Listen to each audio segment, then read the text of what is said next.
Hello friends, બટેટો balls બનાવવા માટે સૌથી પહેલાં આપણે બટેટા લેશું અને છાલ ઉતારી લેશું અને તેને આ રીતે આપણે કટ કરી લેશું.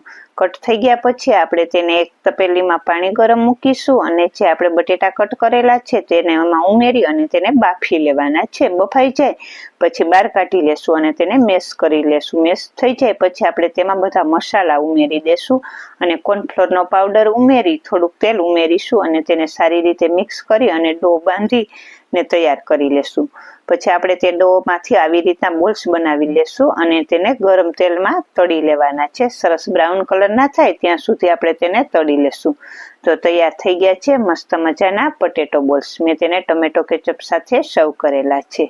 તો આ ફૂલ વિડીયો જોવા માટે પેજને લાઈક કરો અને ચેનલને સબસ્ક્રાઈબ કરો. તો તૈયાર થઈ ગયા છે એકદમ ક્રિસ્પી એવા પોટેટો બોલ્સ.